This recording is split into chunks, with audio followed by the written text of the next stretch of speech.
श्रीमद् भागवत महात्म्य पानो नंबर 30।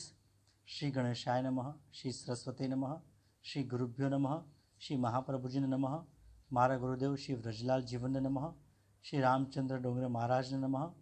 ओम भगवते वासुदेवाय। श्री कृष्ण शरणम मम।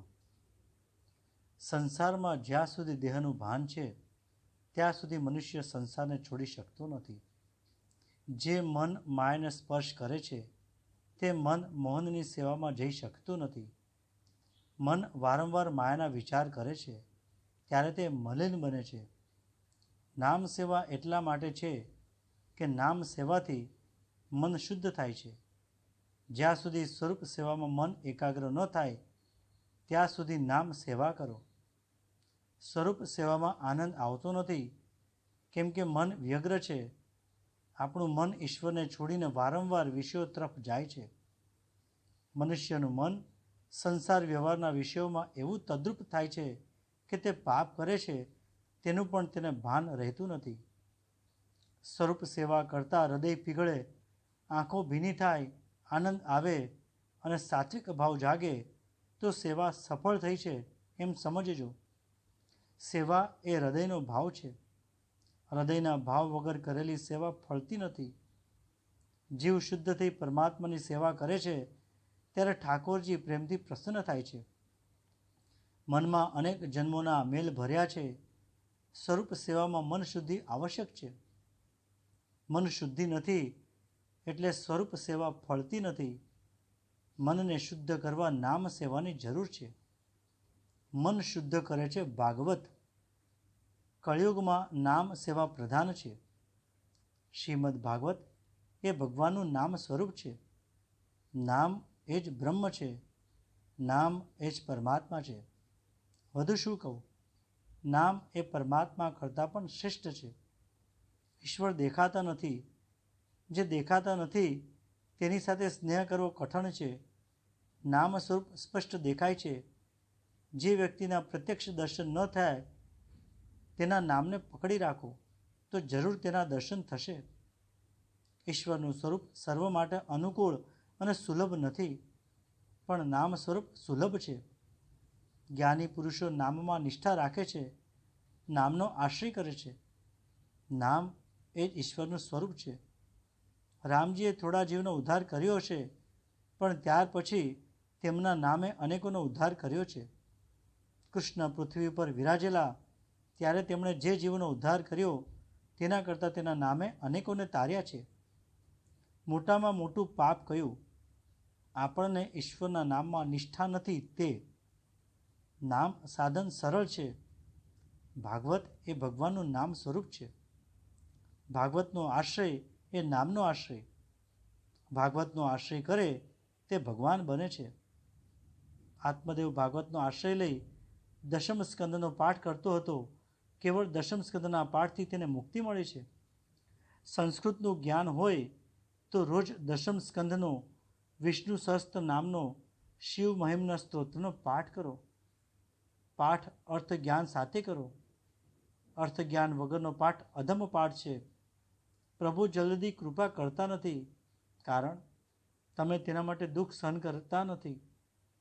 जीव दुख सहन करवा इच्छतो नहीं, तेना माटे दुख सहन करो। स्वेच्छाथी दुख सहन करे तेने यमराज दुख आपी शकता नहीं। आत्मदेव एक आसने 10-12 कलाक बेसता एक आसने बेसो। ज्ञानीओने समाधि में जे आनंद मळे छे तेवो आनंद तमने कथा में मळशे। जे लीलानी कथा चालती होय ते लीला प्रत्यक्ष थई रही छे तेम विचार तो आनंद आवशे। विचार करो, मारू मन ईश्वर में तड़बोळ थयुं छे। दृश्यमांथी दृष्टि हटी जाए अने द्रष्टामां दृष्टि स्थिर थाय तो मननो निरोध थाय अने आनंद प्रगटे। गोकर्णने लाग्युं के धुंधुकारीनुं वर्तन मने विक्षेप करशे एटले तेओ पण वनमां जाय छे। आ बाजु धुंधुकारी वेश्याओने राजी करवा चोरीओ करवा लाग्यो। सूतजी सावधान करे छे। एक एक इंद्रियोनो जीव धणी छे, परंतु प्रत्येक जीवनो धणी थाय, मनुष्य इंद्रियने आधीन थाय तो तेनुं जीवन बगड़े छे। मन ईश्वर साथे मैत्री करे त्यारे थाय छे अने विखूटो पड़े त्यारे दुखी थाय छे। મન સુખાની કથા આગળ આવશે. જીવ માત્ર મન સુખા છે. ધંધુકારી અનર્થથી અર્થોપાર્જન કરે છે તે રાજાને ઘેર ચોરી કરવા ગયો.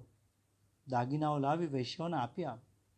વૈશ્યાઓ વિચાર કરે છે, આ જીવતો રહેશે તો જરૂર કોઈ દિવસ પકડાઈ જશું. પકડાઈ જશું તો રાજા બધું ધન લઈ લેશે. આને સજા થશે અને અમને પણ સજા થશે, માટે આને મારી નાખીએ. વૈશ્યાઓએ ધંધુકારીને દોરડાવતી બાંધ્યો, ગળે ફાંસો આપ્યો. ધંધુકારી મરતો નથી. અતિ પાપીને જલ્દી મોત આવતું નથી. વૈશ્યાઓ બળતા અંગારા ધંધુકારીના મોઢામાં નાખે છે અને તેને મારી નાખે છે. પંચ વિષયો અંતકાળે જીવને એવી રીતે મારે છે. પંચેન્દ્રિયો અંતકાળમાં જીવને મારે છે ત્યારે આ જીવાત્મા તરફડે છે. વૈશ્યાઓએ તેના શરીરને તે પછી દાટી દીધું. શરીરને અગ્નિ સંસ્કાર પણ વૈશ્યાઓએ કર્યો નહીં. જેના ચારિત્રને જોતા ઘૃણા આવે તે ધુંધુકારી છે. ધુંધુકારી પોતાના કુકર્મોને કારણે ભયંકર પ્રેત બન્યો. પાપી જ પ્રેત બને છે. પાપી યમપુરીમાં પણ જતો નથી, તે પ્રેત બને છે. ગોકર્ણે ધુંધુકારીના મરણના સમાચાર સાંભળ્યા. તેઓ ગયાજીમાં આવ્યા છે. ગોકર્ણે ધુંધુકારીનું પાછળ ગયાજીમાં શ્રાદ્ધ કર્યું. ગયા શ્રાદ્ધ શ્રેષ્ઠ છે. ત્યાં વિષ્ણુ પાદ છે. તેની કથા એવી છે કે ગયાસુર કરીને એક રાક્ષસ હતો. તેણે તપથી બ્રહ્માને પ્રસન્ન કર્યા. બ્રહ્માએ કહ્યું કે વરદાન માગ. તે બ્રહ્માને કહે કે તમે શું વરદાન આપવાના હતા? તમારે મારી પાસે કંઈ માગવું હોય તો માગો. તેની તપશ્ચર્યાથી દેવો ગભરાયા. આ અસુર કેમ મરશે? બ્રહ્માએ વિચાર્યું કે આના શરીર ઉપર લાંબા કાળ સુધી યજ્ઞ કરીશું તો અસુર મરશે. એટલે બ્રહ્માએ યજ્ઞ માટે તેનું શરીર માગ્યું. યજ્ઞકુંડ ગયાસુરની છાતી ઉપર કરવામાં આવેલો. 100 વર્ષ સુધી યજ્ઞ ચાલ્યો પણ ગયાસુર મર્યો નહીં. યજ્ઞની પૂર્ણાહુતિ કર્યા પછી તે ઉઠવા ગયો. બ્રહ્મા ચિંતાતુર બન્યા. બ્રહ્માને બીક લાગે છે. બ્રહ્માએ ભગવાનને યાદ કર્યા. તેમના નારાયણનું ધ્યાન કર્યું. નારાયણ ભગવાન પ્રગટ થયા અને ગયાસુરની છાતીમાં 2 ચરણો પધરાવ્યા. ગયાસુરે મળતી વેળા ભગવાન પાસે વરદાન માગ્યું. આ ગયામાં જે કોઈ શ્રાદ્ધ કરે તેના પિતૃઓની મુક્તિ થાય. તારા શરીર ઉપર જે પિંડદાન કરશે તેના પિતૃઓને મુક્તિ મળશે, એવું વરદાન ભગવાને ગયાસુરને આપ્યું. ભગવાને ગયાસુરને મુક્તિ આપી અને વરદાન આપ્યું. માટે ગયાજીમાં જે પિતૃ શ્રાદ્ધ કરશે તેના પિતૃઓને મુક્તિ મળશે. ગોકર્ણ તે પછી ઘેર આવ્યા છે. ત્યાં તેણે રાત્રે કોઈના રુદનનો અવાજ સાંભળ્યો. મનુષ્ય પાપ કરે છે ત્યારે હસે છે. પાપની સજા ભોગવવાનો વખત આવે છે ત્યારે તે રડે છે. એક જ મા બાપના પુત્રો હોવા છતાં ગોકર્ણ દેવ થયા છે અને ધુંધુકારી પ્રેત બન્યો છે. દેવ થવું કે પ્રેત થવું તે તમારા હાથમાં છે. ગોકર્ણ પૂછે છે, તું કોણ છે? તારી આ દશા કેમ થઈ? તું ભૂત પિશાચ કે રાક્ષસ છે? પ્રેત બોલ્યું, હું તમારો ભાઈ ધુંધુકારી છું. મેં બહુ પાપ કર્યા છે તેથી આ મારી દશા થઈ છે. મને પ્રેત યોનિ મળી છે. ગોકર્ણે કહ્યું, તારી પાછળ મેં ગયાજીમાં પિંડદાન કર્યું, તેમ છતાં તું પ્રેત યોનિથી મુક્ત કેમ ન થયો? પ્રેત બોલ્યું, ગમે તેટલા સેંકડો ગયા શ્રાદ્ધ કરો પણ મને મુક્તિ મળવાની નથી. એકલું શ્રાદ્ધ ઉદ્ધાર કરી શકે નહીં. ગોકર્ણે પૂછ્યું, તને સદગતિ કેવી રીતે મળશે? શું કરવું? વિચારીને કહે છે, આ માટે આવતીકાલે સૂર્યનારાયણને હું પૂછી જોઈશ. બીજા દિવસે ગોકર્ણ સૂર્યનારાયણને અર્ધે આપે છે. અર્ધે આપી સૂર્યનારાયણને કહે છે, મહારાજ ઊભા રહો. સૂર્યનારાયણ ઊભા રહ્યા છે. આ ત્રિકાળ સંધ્યાનું ફળ છે. બ્રાહ્મણ ત્રિકાળ સંધ્યા કદી ન છોડે.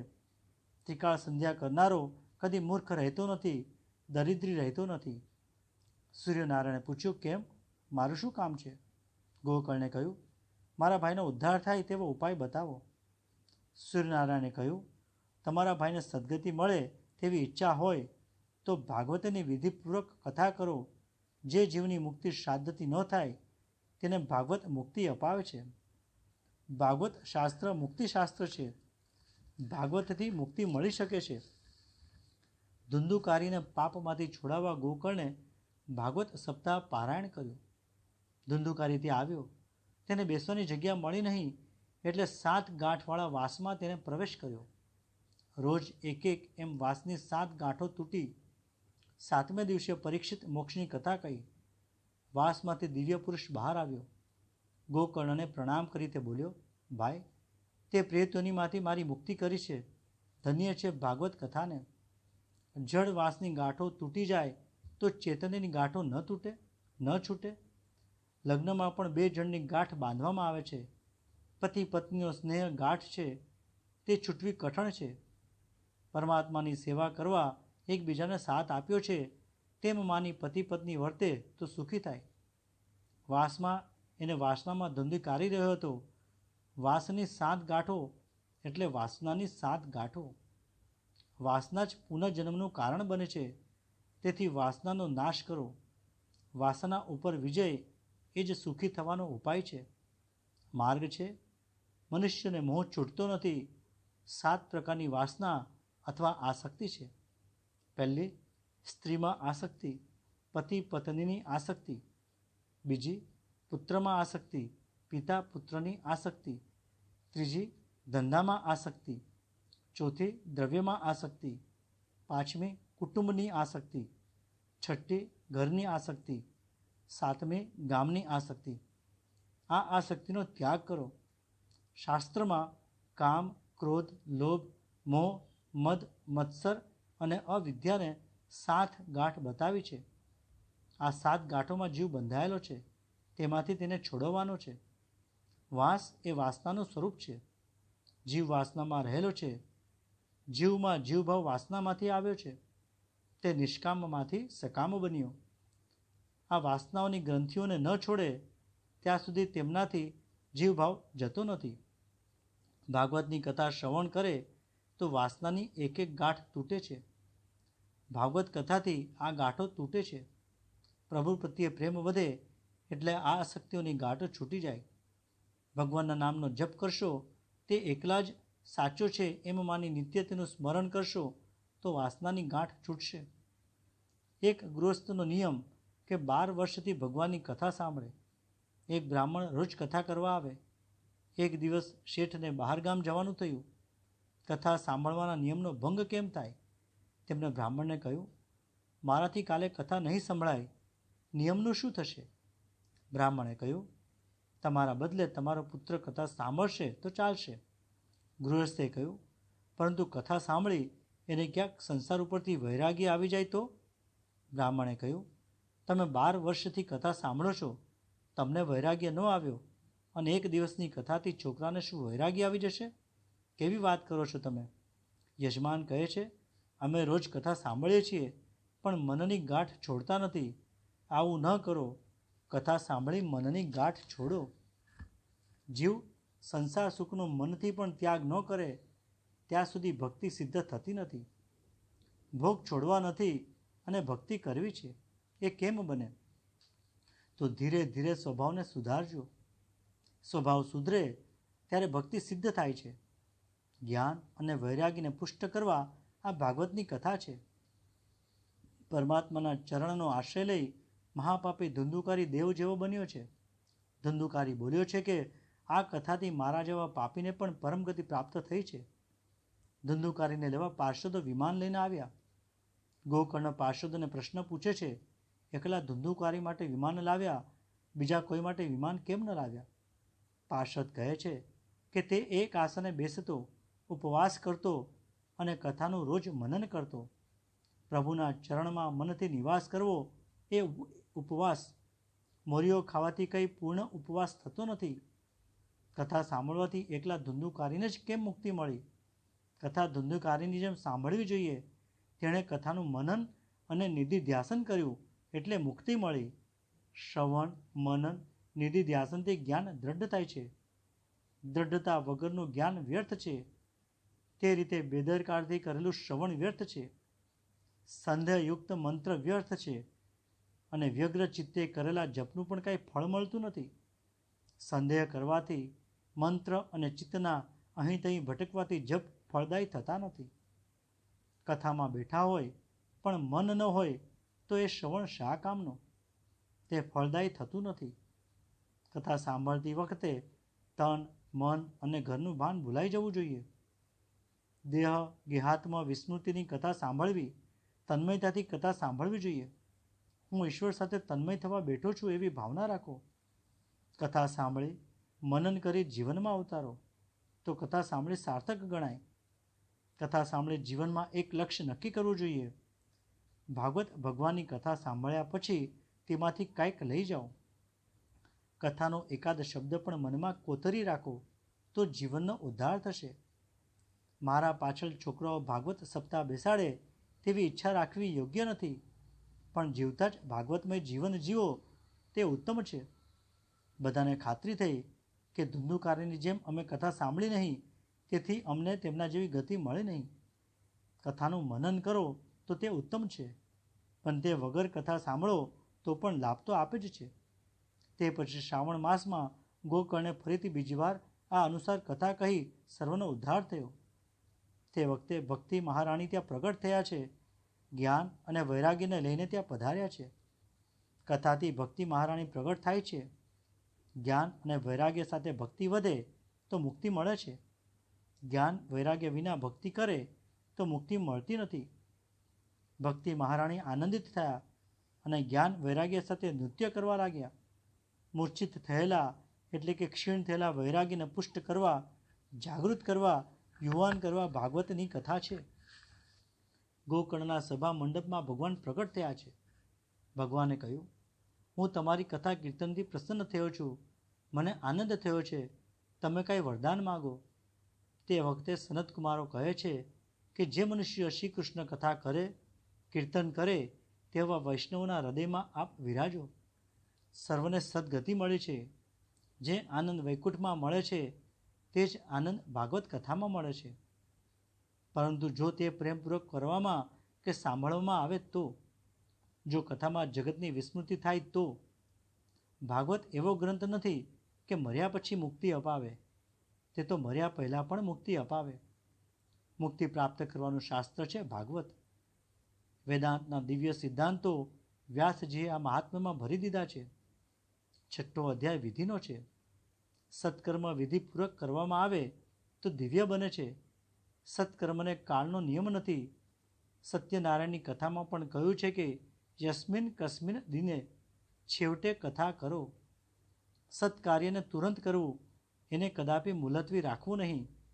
ધર્મરાજા પાસે એક યાચક દાન માગવા આવ્યો. ધર્મરાજાએ તેને બીજે દિવસે આવવાનું કહ્યું. આ વાત ભીમસેને સાંભળી એટલે તરત જ તે વિજય દુંદુભી વગાડવા લાગ્યો. બધાને લાગ્યું કે આ ભીમસેનનું ખસી તો નથી ગયું ને. આ વિજય દુંદુભી તો વિજય થયો હોય ત્યારે જ વગાડવામાં આવે છે. ભીમને કારણ પૂછ્યું, વિજય દુંદુભી કેમ વગાડે છે? ભીમે જણાવ્યું, આજે મોટાભાઈએ કાળ ઉપર વિજય પ્રાપ્ત કર્યો છે. મોટાભાઈ ધર્મરાજાને ખબર પડી ગઈ કે પોતે આવતીકાલ સુધી જીવવાના જ છે. તેઓએ કાળ ઉપર વિજય પ્રાપ્ત કર્યો છે, તેથી તેના વિજયમાં આ દુંદુભી વગાડું છું. ધર્મરાજાને પોતાની ભૂલ સમજાઈ. ન જાણ્યું જાનકીનાથે સવારે શું થવાનું છે. યાચકને તુર્ત પાછો બોલાવ્યો અને યથા યોગ્ય દાન આપ્યું. માટે સત્કાર્ય તુરંત કરો. ભાગવત એ ભરોગની દવા છે. જીવ માત્રને રોગ થયો છે. જીવને ઈશ્વરનો વિયોગ એ મોટામાં મોટો રોગ. તે રોગના નાશ માટે ભાગવતનો આશ્રય કરો. કૃષ્ણ વિયોગરૂપી રોગને દૂર કરવાની દવા આ ભાગવત શાસ્ત્ર છે. પણ દવામાં જેમ ચરી પાળવી જોઈએ તેમ કથામાં તેની વિધિ જાળવવી જોઈએ. શુભ મુહૂર્તે કથાનો આરંભ કરવો જોઈએ. વક્તાના લક્ષણો બતાવ્યા. વિરક્તપણું એ પહેલું લક્ષણ બતાવ્યું છે. શુકદેવજી પણ જગતને જોતા હતા, પણ નિર્વિકાર હતા. આપણે જગતને જોઈએ છીએ ત્યારે આંખમાં વિકાર આવે છે. શુકદેવજી બ્રહ્મદ્રષ્ટિ રાખતા હતા. દરેક સ્ત્રી પુરુષને ભગવદ્ ભાવથી જોતા હતા. દરેક સ્ત્રી પુરુષને ભગવદ્ ભાવથી જુઓ. સૂતજી સાવધાન કરે છે. વૈરાગ્ય એટલે શું? ભોગના અનેક પદાર્થો મળે તેમ છતાં જેનું મન તેમાં નહીં જાય તે વૈરાગ્ય. જગતને છોડવાની જરૂર નથી, પરંતુ જગતને તમે જે દૃષ્ટિથી જુઓ છો તેને છોડવાની જરૂર છે. જગતને કામ દૃષ્ટિથી, ભોગ દૃષ્ટિથી ન જુઓ. દોષ દૃષ્ટિ હોય ત્યાં સુધી દેવ દૃષ્ટિ થતી નથી. ઉપદેશ આપનાર બ્રાહ્મણ હોવો જોઈએ. વક્તા ધીર ગંભીર હોવા જોઈએ. દૃષ્ટાંત કુશળ હોવા જોઈએ. છેલ્લું લક્ષણ બતાવ્યું છે કે વક્તા અતિ નિસ્પૃહ હોવા જોઈએ. દ્રવ્યનો મોહ છૂટે છે, પણ કીર્તિનો મોહ છૂટતો નથી. જીવ કીર્તિનો મોહ રાખે છે. જે મનુષ્ય કીર્તિના મોહમાં ફસાય તે ભક્તિ કરી શકતો નથી. કથામાં બેસો ત્યારે સંસારથી અલગ થઈ જાઓ. કથામાં આવીને ઘર દુકાનનો વિચાર કરે તેનું મન બગડે છે. કથા મંડપમાં બીજા વિચાર કરવા નહીં. સર્વ પ્રકારની ચિંતા છોડીને કથામાં બેસો. વક્તા શ્રોતા મનથી, આંખથી, વાણીથી, પ્રત્યેક ઇન્દ્રિયથી બ્રહ્મચર્ય પાળે. ઉર્ધ્વ રહેતા થયા વગર મન સ્થિર થતું નથી. ઉર્ધ્વ રહેતા બ્રહ્મચર્ય પાળવાથી થવાય છે. ક્રોધ કરવાથી પુણ્યનો ક્ષય થાય છે. વક્તા શ્રોતા ક્રોધ ન કરે. વિધિપૂર્વક કથા શ્રવણ કરવાથી તેનું ફળ મળે છે. કથા શ્રવણ કરનાર વૈષ્ણવો યમપુરીમાં જતા નથી, તેઓ વૈકુંઠમાં જાય છે. જે ભાગવતની કથા પ્રેમથી સાંભળે છે તેનો સંબંધ ભગવાન સાથે થાય છે. ભાગવત એ ભગવાનનું સાક્ષાત સ્વરૂપ છે. ભગવાનનું વારમય સ્વરૂપ છે. વેદાંતમાં અધિકારીની બહુ ચર્ચા કરવામાં આવી છે. અથા તો બ્રહ્મ જિજ્ઞાસા. વેદાંતાધિકાર સર્વને નથી. નિત્યાનિત્ય વસ્તુ વિવેક, શામાદિશ સર સંપત્તિ, ઇહામૂત્ર ફલયોગ વિરાગ વિના વેદાંતાધિકાર નથી. વેદોના 3 વિભાગ કરવામાં આવેલા છે: કર્મકાંડ, જ્ઞાનકાંડ, ઉપાસનાકાંડ. તે રીતે તેના અધિકારો ઠરાવ્યા છે. ત્યારે ભાગવત સર્વને માટે છે. ભાગવતનો આશ્રય કરશો તો ભાગવત તમને ભગવાનની ગોદમાં બેસાડશે. તમને નિર્ભય અને નિસંદેશ બનાવશે. ભાગવતના શ્લોક 18,000 કેમ? 8 પ્રકૃતિના 8 અને 9માં ઈશ્વર એટલે પૂર્ણતા થાય. 9મો આંક પૂર્ણતા દર્શાવે છે. ખાવું કેવી રીતે, બોલવું કેવી રીતે, ચાલવું કેવી રીતે, પત્ર કેમ લખવો વગેરે બધું ભાગવતમાં બતાવ્યું છે. આ એક જ ગ્રંથનો આશ્રય કરવાથી સઘળું જ્ઞાન મળશે. આ ગ્રંથ પૂર્ણ છે. ભાગવત એ ભગવાન નારાયણનું સ્વરૂપ છે. જગત અને ઈશ્વરનું, જીવ અને જગતનું, જીવ અને ઈશ્વરનું જ્ઞાન ભાગવતમાંથી મળશે. ભાગવત સાંભળ્યું કેટલું કે જીવનમાં જેટલું ઉતાર્યું તેટલું. શ્રવણનું મનન કરી આચરણમાં ઉતારો. કેવલ જાણેલું કામ આવશે નહીં, પણ જીવનમાં ઉતારેલું કામ આવશે. ગાંધીજી પણ કહેતા કે અઢીમણ જ્ઞાન કરતાં આચરણનું અધોળ શ્રેષ્ઠ છે. પ્રભુના દિવ્ય સદ્ગુણોને જીવનમાં ઉતારો. પૂર્વજન્મનો વિચાર ન કરો.